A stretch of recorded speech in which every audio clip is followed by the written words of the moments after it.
What is going on, guys? It's the Mad Dragon. We're on to week 2, I guess, technically, of the Summer Internationals. We're back doing another selection reaction video. We're going to take a look at the teams that have been announced for both sides, go through the players, who some good picks, some questionable picks, and afterwards giving some thoughts on the game, what I'm kind of hoping to see from both sides in the game, and then, of course, giving a score prediction. If you like this video, make sure you hit the old like button and drop down in the comment section what you guys think of the teams that have been announced, any changes you would have made along the way. Now, Wallabies versus Wales. What a game. I'm looking forward to this. We saw this fixture in the World Cup pool stages, and it was probably Wales' best pool stage game. It was a style of rugby I wish we got to see more from Wales, where they really took control of the game. From an Australian point of view, it was maybe the worst game they had. They just got picked apart, and they just looked lost. They just had no answers to what was going on. Under the reign of Eddie Jones, Australia just kind of crashed and burned. Unfortunately, they didn't get out of the pool stages. I saw that one coming when we got around to doing the World Cup predictions. I said it would be a Wales-Fiji, getting through, and Wallabies wouldn't. Joe Schmidt has taken over the Wallabies now, so hopefully a bit rejuvenated, a bit of a newer team coming in. Unfortunately, I've lost a couple of players. I believe Marky Mark has gone over to Rugby League and stuff now. So unfortunately, they've lost some bolster on the wings there. But we'll take a look at the team that has been announced, because a couple of interesting players to talk about, especially this bench. This bench is looking, experimental, new. It can be exciting, but first game in, we'll have to see how they get on. Let's start out with the front row. James Slipper, Matt Fessler, and Taliela Tupou coming in the front row. So some decent caps across that front row. It's going to be an area I think Wallabies certainly want to target. If for anyone who remembers the Wales South Africa game we had 2 weeks ago now, Wales got a little bit lucky for me in terms of the scrummaging, with the ref giving penalties to Wales, even though I thought they were getting monstered in the scrum. The set piece for Wales in terms of that scrum is still going to be an issue. They still haven't quite landed who they want to do that front row yet. So I think it's an area that Wales will maybe struggle with against Australia as well. There's certainly some big boys in this Australian pack. So we'll have to see how they get on. Taliela Tupou especially on that tight head. Got an awful lot of weight behind him. So we'll see how that competition goes on. In the lock department, Jeremy Williams going to be making his debut in the number 4 shirt. Salakai Lotto coming in the 5 shirt. No Nick Frost, which did surprise me because I've been seeing pretty good things from him over the club season as well. So I thought maybe he'd be getting a look in here, but no Nick Frost to talk about. In the back row, Liam Wright coming in as the new captain for them. I've had a quick look up. He's apparently the co-captain over the Queensland Reds. I don't know about if he's ever done single captaincy. He's just, outright head captain. Some of you guys who are more up to date with some of the Australian club level can let me know. Fraser McGwright going in at 7 and Rob Valentini going in the 8 shirt. This is kind of what I was expecting, maybe bar Liam Wright. He's a bit of a new name for me coming in here, but Fraser McGwright and Rob Valentini have been the sort of 7-8 picks for them for a good while. I do like Rob Valentini, a huge ball carrier. Only knows one way to go, and that is forward. I always enjoy seeing a bit of him on the pitch. Halfback partnership, one that I was looking forward to see how they were going to go about this. Jake Gordon and Noah Lolesio getting in there. Now, Carter Gordon in at 10. I don't really think blew too many people away in at 10. Eddie Jones had this vision that he was going to be the best 10 ever for Australia. I didn't have a great deal of good games for me. Noah Lolesio coming back in. I didn't know if James O'Connor is still around in the sort of talking points for getting into the number 10. I haven't caught up with my Australian international level rugby since the World Cup. But Jake Gordon getting the start at 9. Over Tate McDermott. Looking forward to see how he'll get on there. Centre partnership, Hunter Paisami going in alongside of new debutant Josh Fluke, who's a name I have no idea about. So I'm looking forward to see that. I always enjoy seeing new names when we get around to these sort of summer internationals, because I really get to learn a lot more about new players. For anyone who's a big Australian rugby fan, an Australian subscriber to the channel, if you know a lot more about some of these debutants, feel free to drop it down in the comment section. Who is the main debutant you want us to look out for? Because, this is a channel to help other people learn. Plenty of people know lots more and a lot less about different areas of rugby. So let me know what we're looking out for with Josh Fluke starting out. Looking forward to seeing him start. And then in the back 3, Doguna goes in alongside of Callaway and Tom Wright. So a pretty decent experienced back 3 there. Andrew Callaway moving to the right wing. Tom Wright coming back in that fullback shirt sort of forces Andrew Callaway a little bit to go on that wing. I do like Andrew Callaway in the fullback shirt, but I think there have been times where maybe he's got little things wrong in that backfield. So moving out onto the wing, we'll see how he gets on. He's certainly a pacey player. Looking forward to see that competition up against the Wales team. And then in terms of the bench, Lots of new names to go over, so looking forward to this. So replacement hooker Pollard. We also got Kyler and Alatoa. Apologies if we get any names wrong now. Alatoa back on the bench. You got to see him face off against Etzebeth last year in their rugby championship. But Taliela Tupou is kind of like the main guy for Australia. If he's fit and ready, they always try to slot him in that tight head shirt. And Alatoa sort of gets pushed back, even though I do think he is a good player. Rest of the replacement forwards, then we've got Blythe and Kale. And then in the replacement backs, Tate McDermott, as we've already mentioned, to come on at scrum half in that second half. Tom Liner and Dylan Pesh. I'm going to have a guess at the surname there. Lots of new debutants for Australia. And I think this is kind of exciting. I think from an Australian point of view, going into this game, they're going up against Wales, who they kind of got hammered by in the World Cup. They didn't have a good World Cup. They didn't have a great year last year under Eddie Jones anyway. They haven't got a lot to lose. So I think bringing in the new names now, it's start of the new World Cup cycle. This is where you want to be looking for 4 years' time. Now's a good time to be getting in those new debutants, even if you might have a rusty first couple of games, just getting them on and fitting them into the team. It's absolutely worth getting them in. Wales are a team at the minute that still haven't quite settled themselves down. I thought they did okay in the first half versus South Africa 2 weeks ago, but in the Six Nations are still looking shaky. They have not sorted themselves out. Now is a good time to get some of your younger players on, get new debutants on for Australia against a Wales team that might still be finding their own feet, and you can really begin to experiment a little bit. Talking of Wales, then let's move on to have a look at this Wales team, because 2 weeks ago they played South Africa. I had them down to get demolished by South Africa in my own score predictions and what have you. The first half, they held up really well. And for a lot of key players missing in this Wales team, I think they caught South Africa by surprise. I don't think anyone was really expecting that first half to be a 1 point difference at halftime. I was expecting 12 to 15 at the halftime marker, and then sort of South Africa to double down. The ending scoreline looks very favourable to South Africa if you just check out the end score. But I actually think a lot of these, Wales boys that came in for that game will be quite happy with that performance, especially that first half. It got away from a bit in the second half, and then your momentum begins to slip away, and South Africa just begin to dominate. They're the world champions. You can't expect a lot more. Wales coming in with a bit of an underrated team. For this one, though, they have been bolstered by some bigger names, which is nice to see, because they've got everyone from the club levels teams back in now, where it was outside of the sort of international window 2 weeks ago, and a couple of new names, especially around this area, which is where I want to be talking about. Starting out in the front row, Gareth Thomas, Dewi Lake, and Archie Griffin coming in for the front three. You'll notice no Azarati, as about 38 minutes into that game versus South Africa, he got pulled off.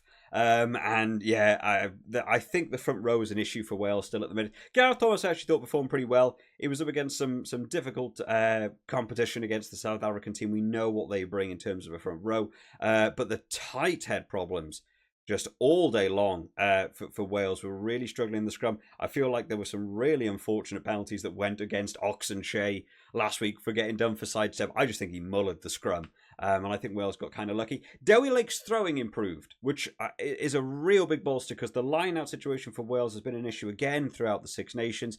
Dewi Lake's line-out throwing was much better last week, and I thought, just general ball carrying as well, I thought was good for him, which is nice to see. So going in as captain this week, hopefully he's going to keep that one up, because there's going to be a few new boys coming over from that Australian lock department, who I'm sure want to get involved in that line-out area. In the lock department for Wales, then, Christian User goes in the 4 shirt, and David Jenkins returns at 5, who I've always spoke quite highly about David Jenkins, and I saw a game for him playing at club level, and he got carded immediately when he came onto the pitch. It was just an immediate penalty. Hopefully we won't be seeing that this week, but I do like what they've done with Wales. They've kind of shifted the line out a little bit. I think Wales know the line out is an area of concern for them, and they've ended up moving into an area where actually you've got a few jumpers here, because in the back row we've also got Tame Plumtree, Tommy Raffel and Wainwright coming in the 8 shirt. So actually if you look at across the board there in terms of your line out jumpers, you have a lot of people that are more than capable in the air. Just gives you a few more options. Maybe that's going to be a way to counterbalance with the new boys coming over from Australia. Might just give you that more secure set piece. So I'm looking forward to see how they get on.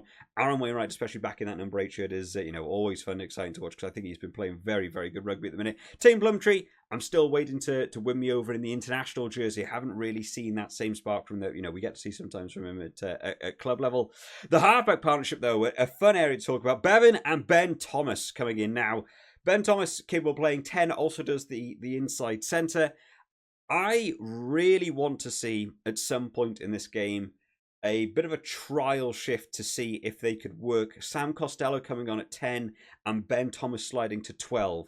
And seeing if it could be a different age for Welsh rugby to have the idea of like the double fly half, double playmaker off the back of a ruck.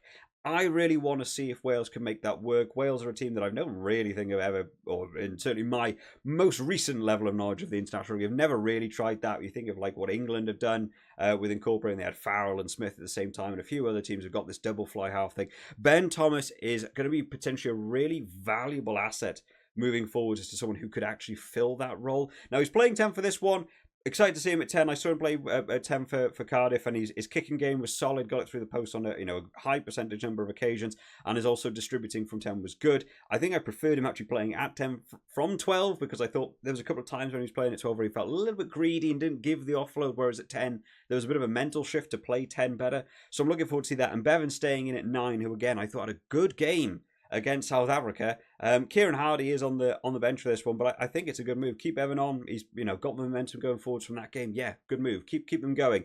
Centre partnership. Mason Grady going in alongside of Owen Watkin again in this 12-13 combo. But quiet. Interesting to. I remember these names popping up for the South Africa game. Actually, I don't really have a lot of memories to talk about from them from that game. I still think Mason Grady's this interesting call at 12.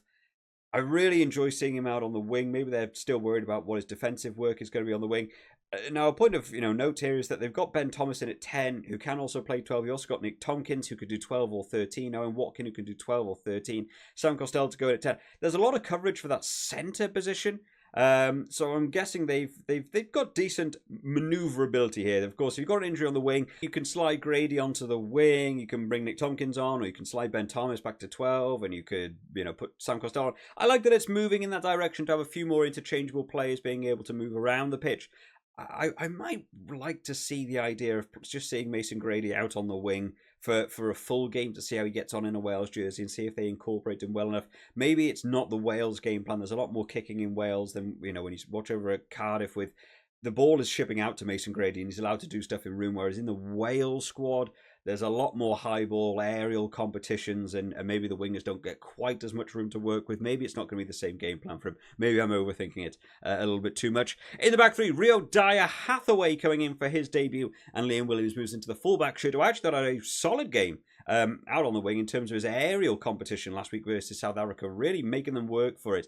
And I can imagine Wales will want to kind of keep that game again. When we were going back to that World Cup game with Wales-Australia, the kicking game was massively important, and Australia didn't really seem to get on top of that aerial battle, and Wales really punished them for it. So Liam Williams moving into that fullback shirt, I think is some good coverage in that fullback. Looking forward to see Hathaway getting his start as well for Wales. And then in the replacement, still some big talking points here because we've got the replacement front row, Lloyd Matthias and O'Connor coming in there. This is going to be a bit more of a shaky front row for me. I think there's probably going to be a little bit more experience going on with, the likes of Alan Alatoa over on the Australian side. But looking forward to see how they get on. There was a thing put out about Matthias and his thing about that he gives away a lot of penalties in the URC, so hopefully we won't be seeing that come in and giving away penalties in that second half. Rest of the place forwards, Corey Hill coming in alongside of James Both, and Corey Hill certainly had his run of press on the go, which I kind of slipped my viewing. There's been some talks about him in the news over the last few years, so we're interested to see him back in the Wales jersey.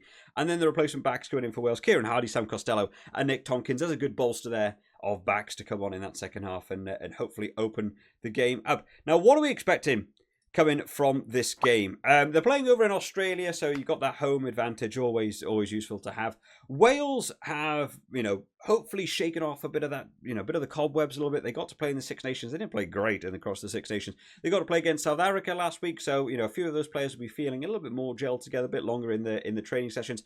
The Wallabies, unless someone can correct me down in the comment section, I don't think we've seen them play since that World Cup game, unless they've played a friendly in the background, which has slipped me by. Brand new coach, lots of debutant players. I'm not expecting the Wallabies to be a completely well-oiled machine in this one. I'm sure they will have, hopefully, a really solid opening 20 is what I would want from the Wallabies, and then if things begin to chop and change a little bit later, we'll be able to maybe see that slip off. I'm kind of actually leaning towards Wales for this one. In terms of who I see coming out on top, I was quite impressed by some of the younger lads coming in from Wales. Then we've got a bit of a bolstered squad this week. They've had the ability to shake off those cobwebs. Wales still haven't quite gelled together where I want to see them at. I'm still leaning towards Wales for this one. I don't think we'll be seeing a scoreline like we did in the pool stages of the World Cup. So I'm going to lean towards a Wales win. I'm gonna go low end points. I'm going to say Wales to win by 6. is going to be my prediction. You can drop your own predictions down in the comment sections if you wish. I just have a little quick note on what I want to see from these teams. Like I said, the Wallabies, I just want to see them have a solid opening 20. I really don't want to see them concede a lot of points early on.